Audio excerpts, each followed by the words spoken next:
This might just make me have to change my plans a little bit. Oh, it's very pretty, but it's not really conducive to a full day in the garden. I don't think it's going to stick. It's only light. Yeah, I'm pretty sure it will all... Look at there in the gutters. I'm pretty sure in the next hour or so that the snow is going to stop and that it won't stick.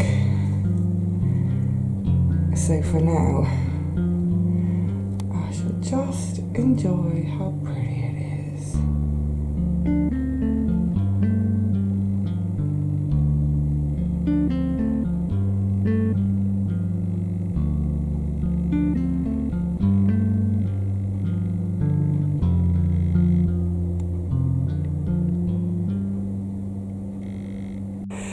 Get an allotment, they said.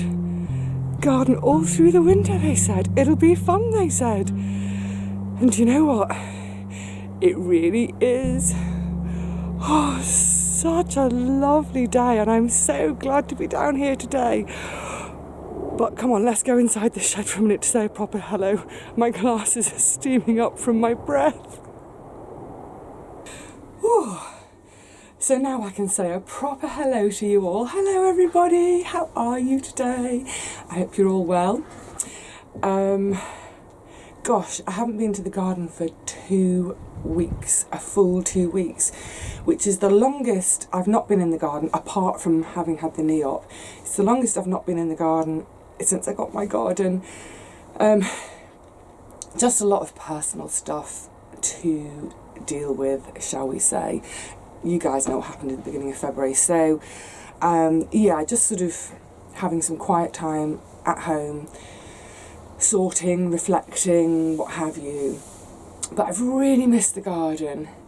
Absolutely couldn't wait to get here because I know it's going to fill my soul up again. So when I woke up this morning and saw the snow, I was like, but you know what? I don't care. I don't mind. It's lovely to see the different seasons. You know, in London especially, it's so temperate. There are days in the winter when it's not much colder than it is in spring or autumn. In autumn we have days which are like summer. In summer we can have days which are damp squibs. So yeah, I saw that snow this morning. It kind of reminds me of home, and it's something I was reflecting on my Facebook page about sort of going north a couple of weeks ago, going back home and seeing the hills and seeing the snow and really feeling the weather, feeling the season and feeling the spaces. The hills, oh, I just love it. It's that reminder that actually they're way bigger than me. I don't mean in height, I just mean in terms of, in the grand scheme of things, I'm small fry. Nature, the hills, oh, magnificent. Anyway, so we're having little snow flurries, so I don't know how much I'll get done today. I just really wanted to be here. One of the things I have done today, can you see? I've put up my new bunting in anticipation of sunnier days. Yay! So I have been making loads of bunting, and I know there are quite a few of you who are keen to buy some. So let's just say that I think by the end of March, just going into the beginning of April, I will be selling some. I'm trying to get a load made now so I can just put it all on my Facebook page, and then it'll be first come, first served. So I'll be selling through Vivi's Kitchen Garden on Facebook. The link's under the, you know, this thing. I will give advance warning, and I think what I'll probably try to do is do it about 8 or 9 o'clock in the evening, so that you guys in North America, it'll be the morning for you. In Britain, it'll be the evening, Britain and Europe. In Australia and New Zealand, it'll be the next morning. So hopefully everyone can get to see it at the same time, but I'll give you good warning. Now, so today is going to be, or supposed to be, all about the field beans. Not sure if that will happen, but one thing I am going to do today is fleece my broad beans over. because right now it's about 0 degrees, 1 degrees, but at night, last night we went down to about -2, and then this week we're due to be -2, -3 centigrade. And coming on site this morning, I've seen I've lost a couple to the frost.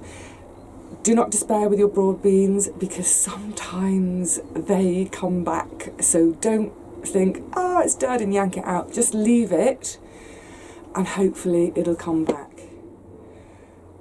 Oh, it's just, you know, the other thing about these little flurries of snow today, apart from kind of reminding me of home, I think the whole thing of just being in the garden in the weather today is, I just immediately feel invigorated. It's so lovely. I feel giddy and childish today for some reason. I don't know why.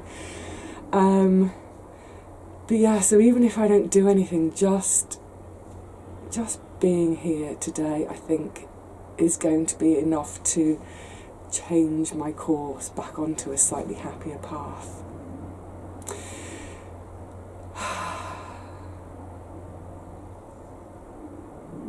Right, come on, Vivi, get moving. You freeze if you sit still. On that point, I'm really, really well wrapped up. A friend of mine quotes frequently, how's it go now? There's no such thing as bad weather, only bad clothing. So I'm layered up I've got my thermal long johns and vest on, I've got fleeces on, I've got a couple of pairs of trousers, got my tit for tat, got my gloves. I'll be grand. Come on, let's see what's doing. Well, I think first thing I need to do, oh, it's chilly, is shake this snow off my broad beans. Wow, it is coming down a bit now. It looks like funny little polystyrene balls. Yeah.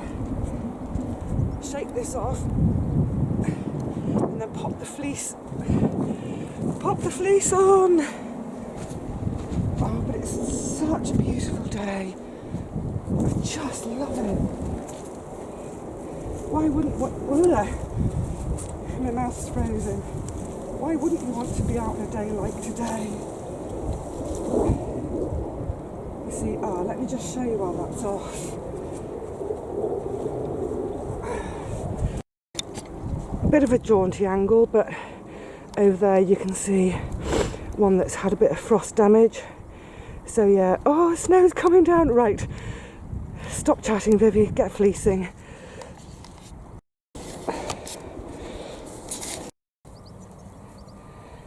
I think it's definitely a day for simply enjoying how things look in winter.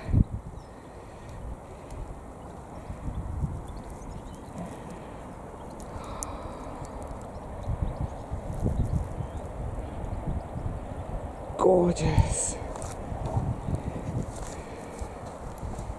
Oh, just the little smattering of snow in wood chips. I just love all the sort of textures and the colours. There's still so much colour to enjoy at this time of year. Gorgeous. Oh, Bayek, it is parky though.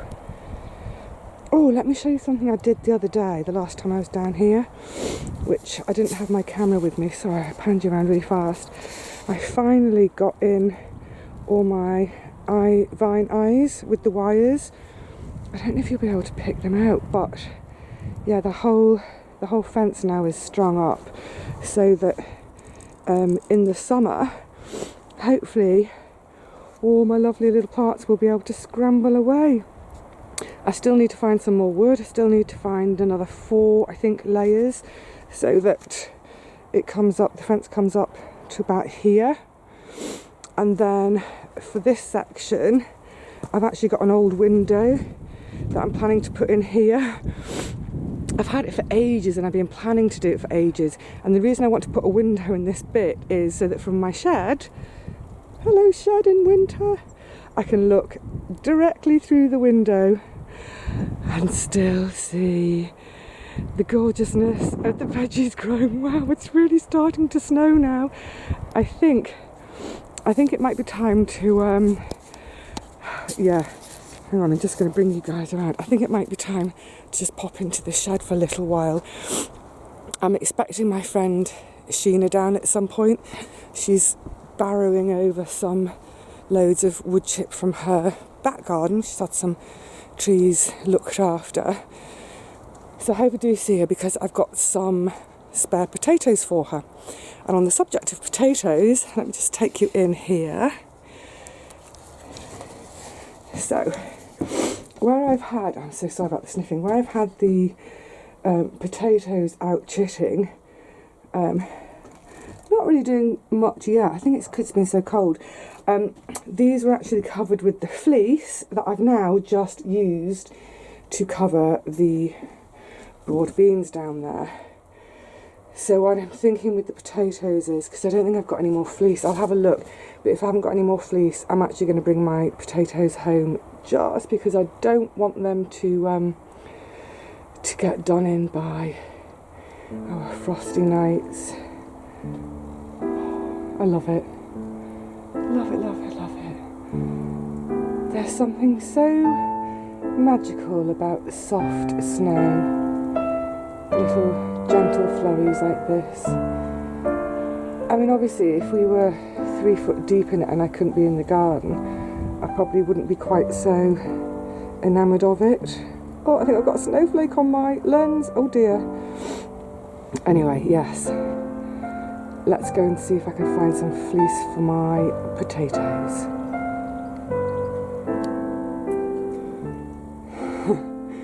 Summer bunting with snowflakes falling in the background.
So, the snow is getting a little bit heavier, which I think might mean hiding out in the shed for just a little while longer. But you know what, there's always stuff to do in the shed, and if nothing else when you're in your shed, you can sit and have a chat and a cup of tea with one of your neighbours. Say, hey Sheena. Hey! So yeah, I think we're gonna sit here for a few minutes, aren't we?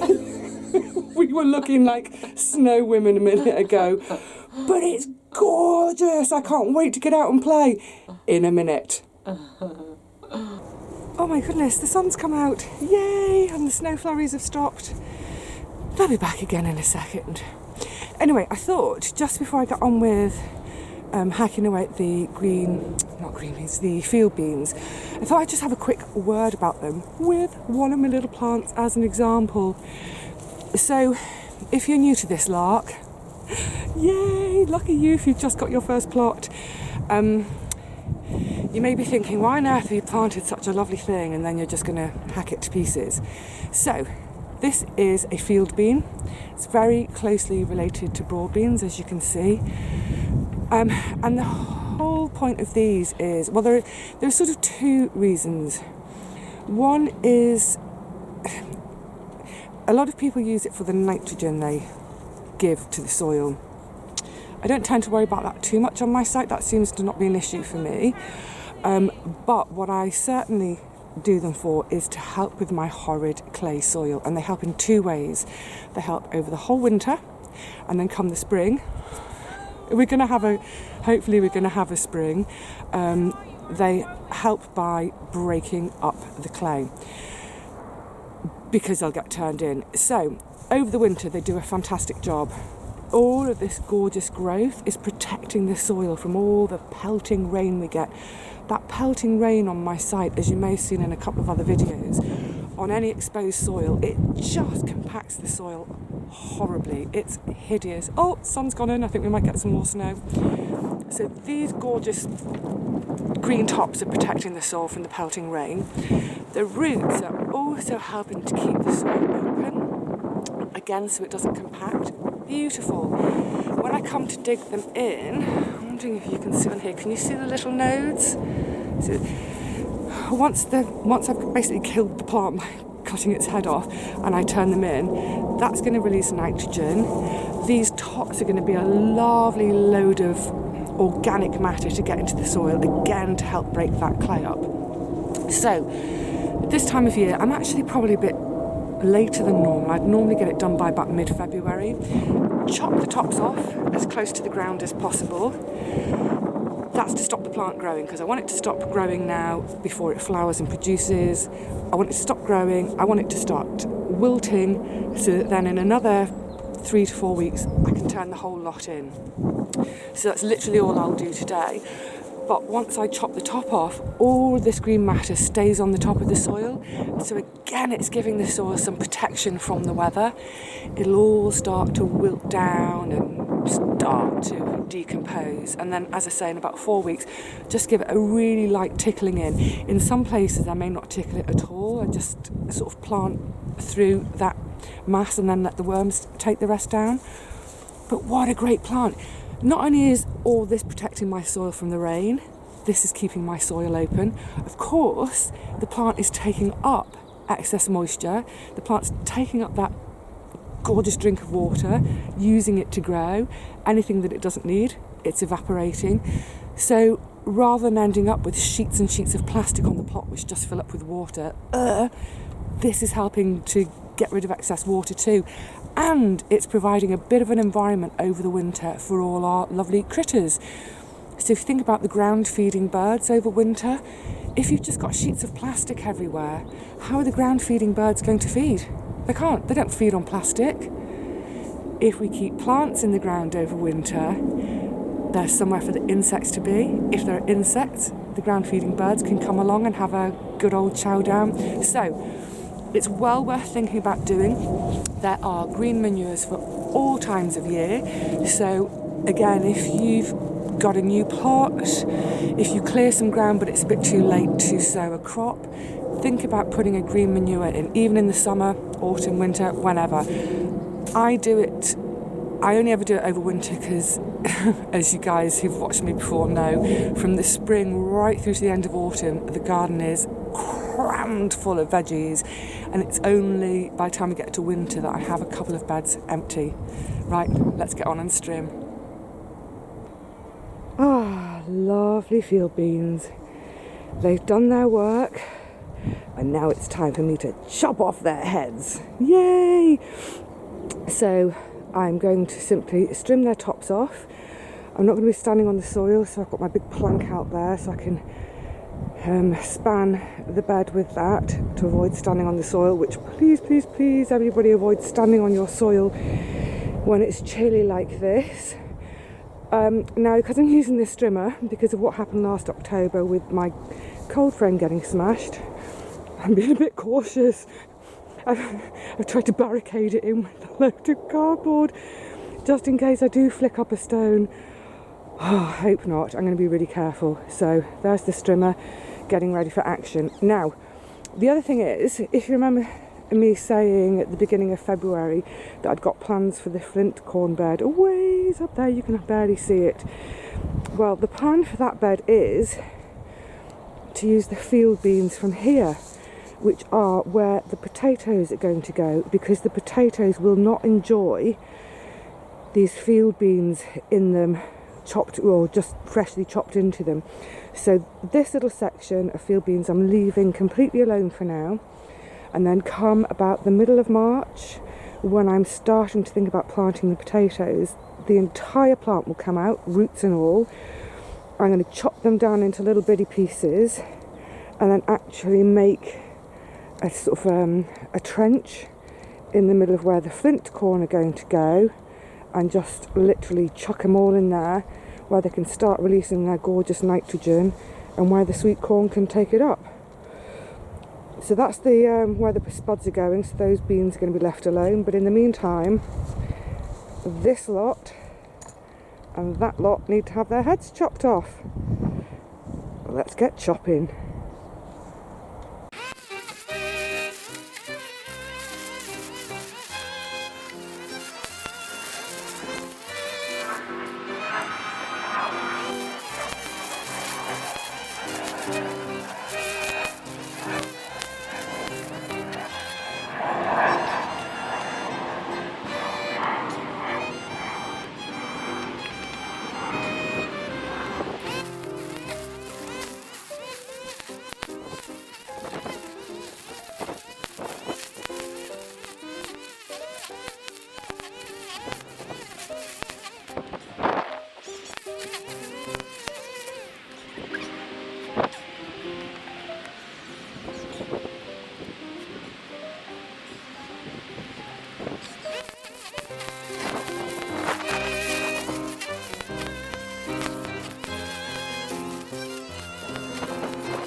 So as a little diversion, I'm just popping over to my lovely neighbour Sheena's plot, because if you remember, I planted my planned volunteer tomatoes at the end of last autumn.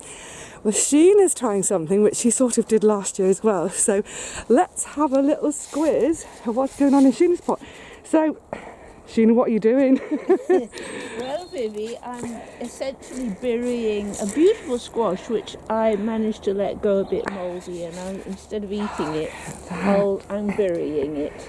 So, the idea being that just let nature do its thing. It'll decompose there. The seeds will be released by the pumpkin decomposing, and you'll have, well, about 500 plants. Pumpkin seeds. But in theory, God knows what it is. I reckon in theory you'd be able to then transplant, if any do come up, would you be able to transplant them? Last year, I just left nature to do its thing completely. I had about, I don't know, between 20 and 40 little seedlings came up. And they all died because none of them was strong enough to. So the thing this year, I guess, will be to get on top of when they start to come up, to thin them and maybe move them to other. Move some, but leave one. Can you remember the name of this variety? It's gorgeous. I wish I could, Vivi, and I have no idea. It looks like someone of your viewers will know. Yeah, I grew the Violina the last couple of years, which is a butternut. Obviously, this isn't, but I love these ones with the knobbly skins that look like elephants' backsides. So I'm just going to cover this with a load of compost, leaf mould, compost. Brilliant. Compost, rich compost. So replicating nature. A basket on top, a wire basket just to stop the rats and foxes. God knows what else getting into it. But it makes sense, doesn't it? Because in nature, and this is what I've tried to replicate with the tomatoes, nature would drop the fruit on the ground. Absolutely. Leaves and litter would blow in. I don't mean litter as in sweetie wrappers, I mean leaf litter would blow in. And anything that's viable shall hopefully come up. And I can't wait. My theory is that the nourishment that the squash itself gives to the seeds must be exactly what it needs. It's in its own kind of compost sack, as it were. Brilliant. Well, I shall keep a close eye on this and keep you guys updated. But if you do get a viable seedling or 10, I might have to come over and help you with one of them. Brilliant. What a satisfying sight that is. So this bed, they're all chopped down and they'll just sit there and wilt now. And when I get this bed ready for, can't remember what's going in here. Oh, some squash and the lentils, I think. So yeah, it'll all get a bit of a tickle in. That bed is done too, up to where the potatoes will be, and as I said, they'll stay in. So the snow has gone. I knew it would. There was no chance of that sticking. It was too paltry, but it was so pretty to begin with. Now I think Sheena's got her flask out, and I think it's time for a warm cup of something, because it is only about 1 degree still, a wee bit chilly. So I think for now I'm going to say cheerio to you all. Oh, it's been lovely to be here today. Yes, it's been cold, but actually, you know, when you're moving and working, it doesn't feel that cold. Just keep moving. And then that delicious reward at the end of it of a nice hot steaming brew of something. Yay! So, from me and my chilly garden, as I say, cheerio to you all for now. Happy getting up to whatever you're getting up to. I hope you don't lose any plants to this snow and these frosts we're having. Get out there and tuck them up in a bit of fleece if you can. Hide out during the worst of it, and I'll see you all again really soon, hopefully when the sun comes back. Take care.